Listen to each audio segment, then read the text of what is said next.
नमस्कार, मैं doctor Santosh Kumar, joint forum of medical laboratory technologist India से एक सैंपल कलेक्शन सेंटर से संबंधित इंफॉर्मेशन।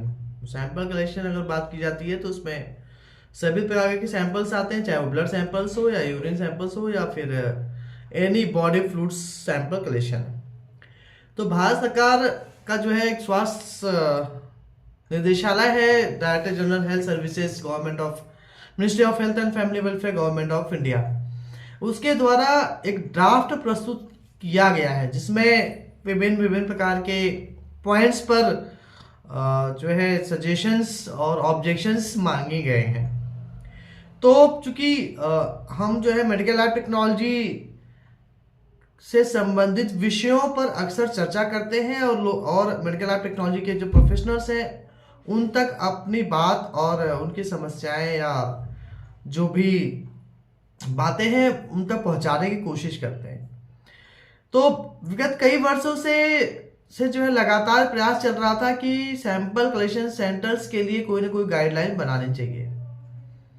तो वो गाइडलाइन बनाने के लिए जो है भारत सरकार के स्वास्थ्य मंत्रालय से कई बार आग्रह किया जा रहा था और हालांकि राज्य सरकारें भी चाहती थी, परंतु वो राज्य सरकारें ये कहती थी बार बार कि अगर स्वास्थ्य मंत्रालय भारत सरकार जो है बना देता है तो हम उस गाइडलाइन को अपने राज्य में लागू कर देंगे।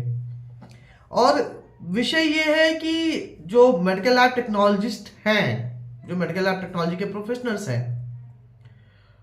वो सैंपल कलेक्शन सेंटर्स का संचालन विगत कई वर्षों से कर भी रहे हैं, परंतु उसमें बहुत सारी जो है गलत चीज़ें भी हो रही हैं। उसमें बेसिकली जो नॉन टेक्निकल के जो लोग हैं, जो उनके पास ना डिप्लोमा है, डिग्री है, वो सैंपल कलेक्शन सेंटर लिए हुए और कॉर्पोरेट लैब्स भी जो है इस चीज़ को डिटेक्ट नहीं कर पाती हैं। तो इस संबंध में इसी महीने में मार्च में ही 10/3/2026 को भारत सरकार के स्वास्थ्य मंत्रालय के द्वारा एक ड्राफ्ट प्रस्तुत किया गया है जिसको जो है गैजेट के रूप में भी लाया जाएगा। अगर ये ड्राफ्ट फाइनल हो जाता है, रेगुलेशन बन जाते हैं, तो इसमें सैंपल कलेक्शन सेंटर को ओपन करने, उसको संचालन करने की गाइडलाइन निर्धारित की जा रही है कि उसमें जो कलेक्शन सेंटर का संचालक होगा वो कौन हो सकता है और सैंपल कलेक्शन सेंटर पर जो है मैन पावर क्या क्या हो सकती है और साथ में इंफ्रास्ट्रक्चर क्या क्या ज़रूरतें हैं। इस पर जो मैं आप लोगों को थोड़ा संक्षिप्त में बताना चाहता हूँ और साथ में ये भी कहना चाहता हूँ कि इस विषय पर चर्चा करने के लिए विस्तार से सुझाव आप सब लोग के आमंत्रित होंगे, जो कि आप सब लोग को सुझाव भारत सरकार के स्वास्थ्य मंत्रालय तक पहुंचाना भी है। तो इस संबंध में कल दिनांक 22 मार्च 2026 को दोपहर के 3 बजे एक राष्ट्रीय स्तर का ऑनलाइन सेमिनार का आयोजन किया जा रहा है, जो कि JFMLT इंडिया के माध्यम से किया जा रहा है और पूरे भारतवर्ष में इसको स्प्रेड किया गया है। तो आप गूगल लिंक नीचे दे दिया जाएगा, हम इनफैक्ट दे भी देंगे और आप जरूर जुड़ें और समझें कि ये गाइडलाइन क्या है, कि इस पे विस्तार से विचार करना ज़रूरी है। जो लोग सैंपल कलेक्शन सेंटर चला रहे हैं उनके लिए भी ज़रूरी है और विशेष तौर पे उनके लिए ज़्यादा ज़रूरी है जो कि स्टूडेंट्स हैं, जो कि डिप्लोमा कर चुके हैं या कर रहे हैं और या फिर जो है ग्रेजुएशन जो BSc या BVoc कर रहे हैं, उनके लिए तो बेहद ही ज़रूरी है, क्योंकि कहीं ना कहीं आगे चल के सभी लोग तो जॉब सरकारी तंत्र में जो है जॉब पाना सभी के लिए डिफिकल्ट हो सकता है। तो प्राइवेट सेक्टर्स में भी, क्योंकि हमारी जो है सरकार कहती है कि सेल्फ रिलायंट आत्मनिर्भर होने की बात कही जाती है, तो चूंकि ये क्षेत्र है जिसमें आत्मनिर्भरता भी जरूरी है, तो आत्मनिर्भर भी बना जा सकता है।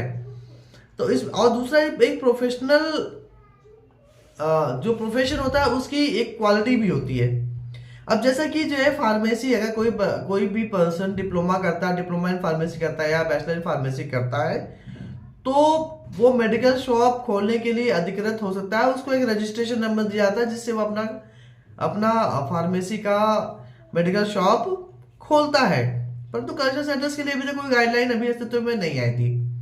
इसी वीडियो में मैं थोड़ा सा आपको जानकारी भी दूंगा, और मैं अभी इनफैक्ट थोड़ा सा आपको बता भी देता हूँ कि महत्वपूर्ण क्या है।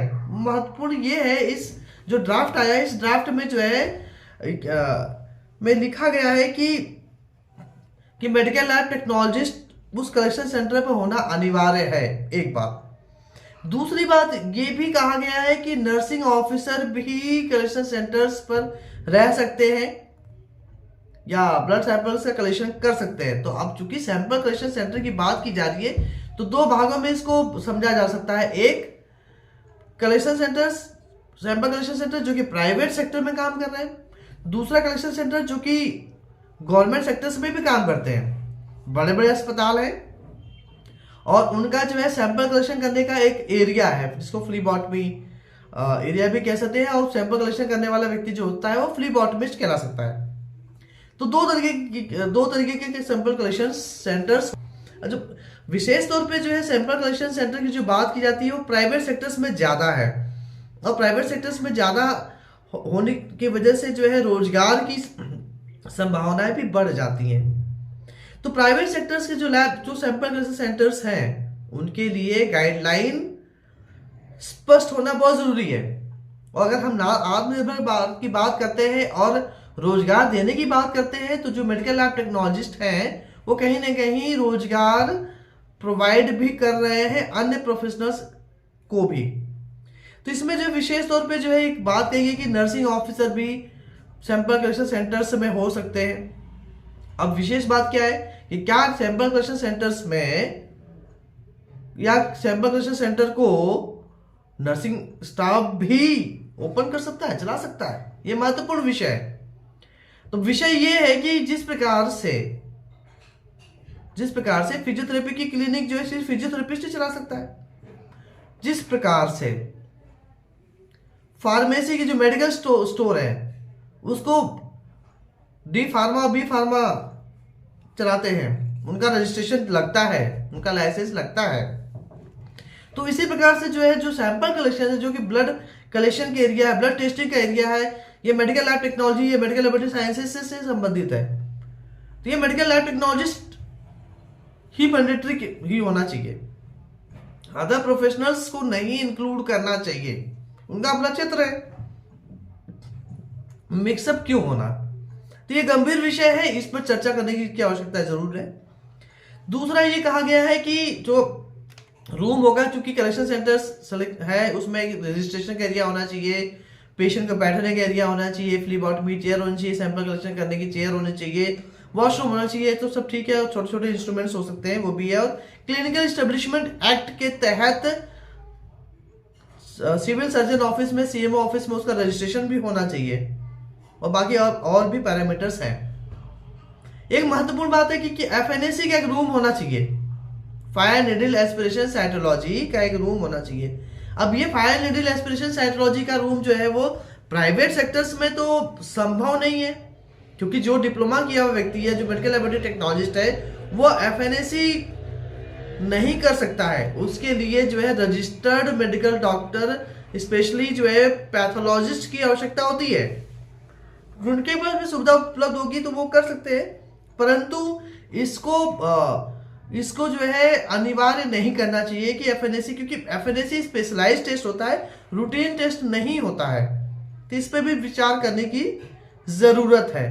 तो और भी जो इंफॉर्मेशन है सैंपल कलेक्शन सेंटर चलाने से लेकर के और उसको खोलने से संबंधित संपूर्ण जानकारी हम कल 22 मार्च 2026 को दोपहर 3 बजे, कल अर्थात रविवार को ऑनलाइन मीट के माध्यम से, गूगल मीट के माध्यम से जो ड्राफ्ट है, जो नोटिफिकेशन आया है उस पर विस्तार से चर्चा करेंगे। आप सब लोग के सुझाव ताकि आप सभी अपने सुझाव जो है एसोसिएशन के माध्यम से, राष्ट्रीय संगठन डेफिमेंटी इंडिया के माध्यम से, अपने लेवल पर भी जो है इंडिविजुअल भी आप सबमिट करें, ताकि सरकार तक ये समस्याएं पहुंच सके कि आप किस बात को लेके एग्री है, किस बात को लेके डिसएग्री है।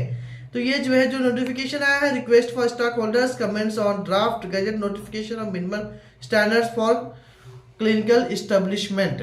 इसमें जो है minimum standard for sample collection centre, एक मिनिमम स्टैंडर्ड बनना चाहिए सैंपल कलेक्शन सेंटर के लिए। उस पर जो है आपको ज़्यादा 31 मार्च 2026 तक जो है अपने सुझाव जमा करने हैं, सबमिट करने हैं, और एक ईमेल आईडी भी दी गई है। तो मैं इसी वीडियो में ही मैं इस ड्राफ्ट को भी दिखा देता हूं ताकि आपका संशय न रहे कि आप जो मैं इंफॉर्मेशन दे रहा हूं वो ऑथेंटिकेट है कि नहीं है। तो मेरा बार बार आप सभी लोग से आग्रह है कि प्लीज़ इस वीडियो को शेयर कीजिए, ज़्यादा से ज़्यादा लोग तक शेयर कीजिए, क्योंकि आपके प्रोफेशन से संबंधित ये इंफॉर्मेशन है, आपके प्रोफेशन से, आपके रोजगार से संबंधित है, आपके एम्प्लॉयमेंट से संबंधित है, और आने वाले जो स्टूडेंट्स हैं उनके विशेष तौर से उनके लिए तो बहुत ज़्यादा जरूरी है। कहीं ना कहीं आपका प्रोफेशन है, इसको एक तरीके से कहूँगा कि जो मैं इस प्रोफेशन में मैं अपने लिए होना, ना कि इस प्रोफेशन में और लोग भी आ सकें। जब हम किसी और प्रोफेशन में नहीं जाते, इन्वॉल्व नहीं होते हैं, तो अन्य प्रोफेशनल्स हमारे प्रोफेशन में कैसे इन्वॉल्व हो सकते हैं, ये विषय पर चर्चा जरूरी है।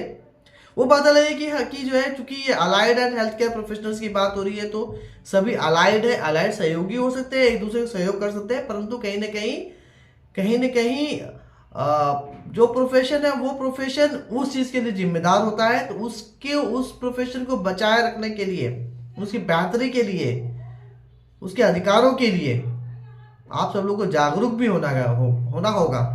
तो प्लीज़ आप कल कनेक्ट होइए, और अन्य साथियों को कोई भी इंफॉर्मेशन चाहिए तो वो हमने कमेंट बॉक्स में कमेंट करके पूछ सकते हैं। ज़्यादा से ज़्यादा लोगों को शेयर कीजिए ताकि ज़्यादा से ज़्यादा लोग तक पहुँचे और वो अपने सुझाव दे पाए अपने प्रोफेशन से संबंधित, मेडिकल लैब टेक्नोलॉजी के प्रोफेशन से संबंधित। चलिए मैं उस नोटिफिकेशन को जो है आपको संक्षिप्त में दिखाता हूँ। और कल 22 मार्च 2026 दिन रविवार समय 3 बजे जो है ऑनलाइन गूगल मीट के माध्यम से हम दोबारा से कनेक्ट होंगे, तो पूरे भारतवर्ष के medical lab technology lab owners connect होंगे ताकि इस पर विषय पर चर्चा की जा सके। चलिए हम उस नोटिफिकेशन पे अब चलते हैं।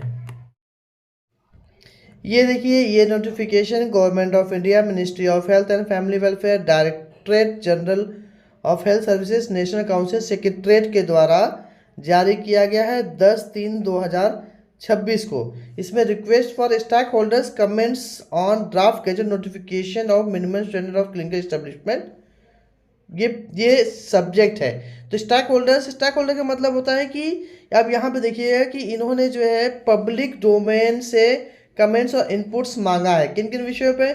Minimum standards for clinic, polyclinic for consultation, dispensary, observation and short stay, minimum standard for polyclinic with diagnosis support services, minimum standard for sample collection, ये जो कि आपके से रिलेटेड है, और मिनिमम स्टैंडर्ड फॉर मॉर्चुरी।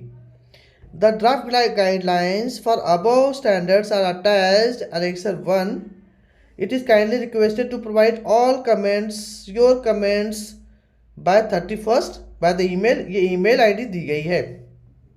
ये वो पॉइंट्स है जिन पर जो है जनरल पब्लिक से स्टॉक होल्डर्स, मतलब कि अब सपोज स्टॉक होल्डर्स की जो बात की जा रही है, स्टॉक होल्डर कौन है? Minimum standard for sample collection centre, जो सैंपल कलेक्शन सेंटर जो चलाते हैं, संचालन करते हैं, वो स्टॉक होल्डर कौन होंगे? मेडिकल लैब टेक्नोलॉजी प्रोफेशनल्स होंगे। तो उन मेडिकल लैब टेक्नोलॉजी प्रोफेशनल्स से 31 मार्च 2026 तक इस एड्रेस पर सुझाव, इनपुट्स, कमेंट, ऑब्जेक्शंस मांगा गया है। तो हमें जो है इसके लिए all stock holders concerned with the implementation of the clinical establishments, तो इसके लिए जो है हमें कल हम 3 बजे गूगल मीट ऑनलाइन के माध्यम से, और गूगल मीट का लिंक मैं इसी डिस्क्रिप्शन में नीचे दे दूंगा ताकि आप लोग को असुविधा ना हो। बाकी व्हाट्सएप ग्रुपों पर भी जो है हम लगातार स्प्रेड कर रहे हैं। आपको मैं थोड़ा सा दिखा भी देता हूं। जो बात हो रही है कलेक्शन सेंटर्स की, वो ये गाइडलाइन की बात की जा रही है। Minimum standard for sample collection centre, the sample collection centre shall include collection centre for pathology, microbiology और बायोकेमिस्ट्री लेबोरेटरीज। ठीक है, अब इसमें जो है मैन पावर की जो बात की जा रही है, मैं थोड़ा सा दिखा भी देता हूँ। यहाँ लिखा गया है sample collection centre shall have to at least one medical laboratory technologist और फ्लीबॉटमिस्ट विद क्वालिफिकेशन, और ये भी लिखा गया है और नर्सिंग ऑफिसर और रजिस्टर्ड मेडिकल प्रैक्टिशनर। अब बताइए कि नर्सिंग ऑफिसर, नर्सिंग स्टाफ भी जो है कलेक्शन सेंटर्स ओपन करेंगे या फिर उसमें काम करेंगे। ये तो कहीं ना कहीं हमारे इस प्रोफेशन में जो है और प्रोफेशन के लोगों को इंक्लूड किया जा रहा है। रजिस्टर्ड मेडिकल प्रैक्टिशनर की क्या आवश्यकता है? क्या वो सैंपल लेगा? क्या वो सैंपल ट्रांसपोर्ट करेगा या फ्लीबॉटमिस्ट के रूप में काम करेगा? तो इस पर जो है हमें सजेशंस ऑब्जेक्शंस अपने सबमिट करने हैं। ठीक है, तो ये इन्फॉर्मेशन है, प्लीज़ इस इन्फॉर्मेशन को ज़्यादा से ज़्यादा लोगों तक पहुँचाइए। धन्यवाद।